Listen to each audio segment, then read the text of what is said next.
Olá, bom dia, tudo bem com vocês?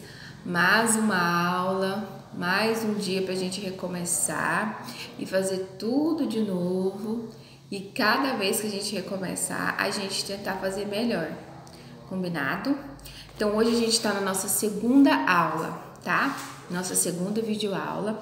E hoje a gente vai falar de duas rochas que são formadas, né? Que são as magmáticas, também chamadas ígneas, e as sedimentares, também chamadas estratificadas. Nossa aula hoje se concentra na página 51 e um pedaço da 52, certo? A gente não vai ver todos os assuntos da 52, porque as rochas metamórficas vai ficar para a nossa aula de amanhã, ao vivo, na quarta-feira. Lembrando o horário, às 15 horas. Tá bom? Então vamos lá. O que são as rochas magmáticas ou ígneas? São aquelas que se originam a partir do resfriamento e da solidificação do magma.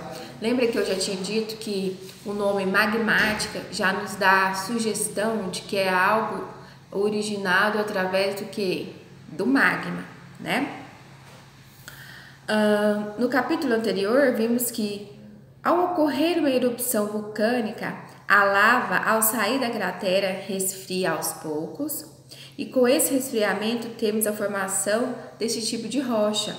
Essa formação pode ser extrusiva e intrusiva. Então nós temos dois tipos ainda. Veja bem, a rocha magmática, ela pode ser ainda de dois tipos, de acordo com a sua formação: extrusiva e intrusiva. Esses termos ex e in, ex se refere a algo que está fora, tá? Você já deve saber disso. E esse prefixo in é algo que está o quê? Dentro. A gente vai ver aqui. Então, rochas magmáticas extrusivas, ou também chamadas de vulcânica, formam-se a partir da lava que é liberada após uma erupção vulcânica, tá? Exemplo, o basalto.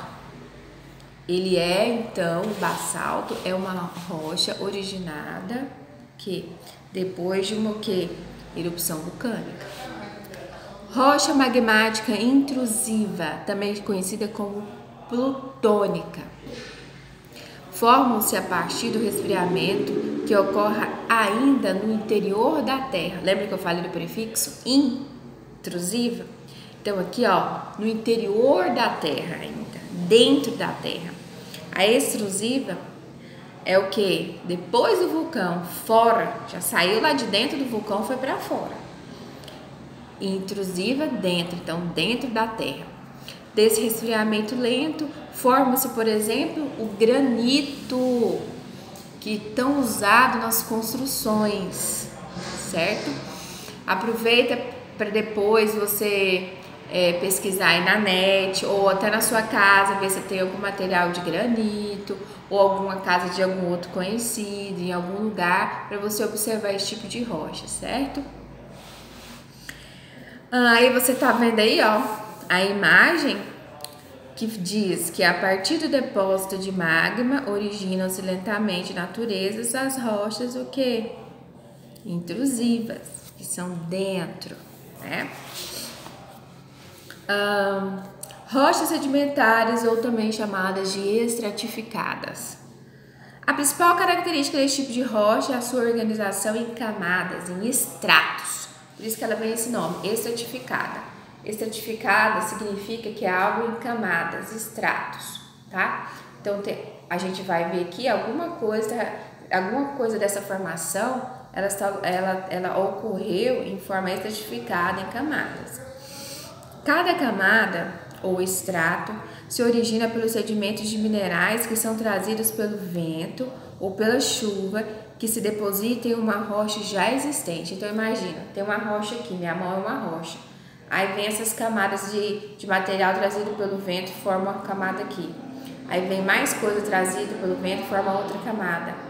E mais coisa trazida pelo vento e vai formando os estratos, as camadas, tá? Esses sedimentos, ao longo do tempo, fundem-se e originam cada uma das camadas. Imagine quanto tempo leva para que uma nova rocha se forme. É muito tempo. Lembrando que uma rocha não vai ser formada de um dia para a noite, né? São milhares e milhares de anos, né? Mas como surge esse sedimento que a gente está falando que foi formando esse tipo de rocha? Cada um desses grãos de minerais que são carregados pelo vento ou pela chuva formam-se a partir de um processo denominado intemperismo. O que é o intemperismo? Intemperismo corresponde ao processo de transformação da estrutura física das rochas. Por outro lado, o processo que carrega os fragmentos de rocha é reconhecido como que? Erosão. Então, depois que aconteceu esse temperismo, essas modificações da rocha, né? O que acontece? Através dessa lavagem da água ou do solo, nós temos através da lavagem pela água, pelo vento, nós temos um probleminha aí também, que é chamado de quê? De erosão. A erosão, infelizmente, não é uma coisa assim benéfica. Ela é uma coisa que, apesar de ocorrer naturalmente na natureza, que vai ajudar nesse processo desses tipos de rochas, né, estratificada, ela vai deixar um rastro, vai deixar uma marca, tá? Que ali passou algo, foi retirado. Arenito, argilito, calcário são exemplos de rochas sedimentares utilizados no nosso dia a dia, tá? Depois você novamente surgiram pesquisa na internet, se a gente não tiver fisicamente real, você não conseguir encontrar essas rochas, que pode ser difícil, você visualiza na internet, tá? Aí nós temos aí, ó, mais umas representações de imagem mostrando para vocês as camadas e os estratos que constituem uma rocha do tipo que sedimentar. Dá para observar aí direitinho todas as camadas e os estratos aí. O que ele vai falar para nós aqui no Aprenda Mais?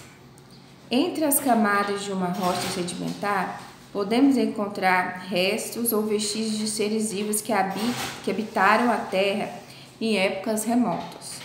Esses achados são chamados fósseis, que a gente já discutiu na aula passada, que são os registros de algo que viveu em épocas mais remotas. Lembrando que os fósseis que eu disse na última aula não é só encontrado nas paredes das rochas, mas também na superfície nas paredes das cavernas, mas também na superfície das rochas. O que ele fala mais para nós aqui? Imagine que sem os fósseis não seria descoberto que há milhares de anos existiram sobre a nossa superfície quem? Os dinossauros e outras espécies gigantes de animais. Imagine também como cada um dos fósseis descobertos ajudaram na evolução e na construção do conhecimento em diversas áreas como a biologia, a geografia, a história e a paleontologia, entre outros. Então, mas para que servem os fósseis? Os fósseis servem para nos dar conhecimento de algo do passado. Através deles a gente vai obter as informações necessárias até para desvendar problemas ou curiosidades futuras com os registros antigos. Certinho? Então essa foi a nossa aulinha de hoje. Faça novamente agora a leitura dirigida do seu texto, tá? Amanhã tem aula ao vivo, às 15 horas, e a gente vai discutir mais um pouquinho do conteúdo. Tenha um bom dia e fica com Deus.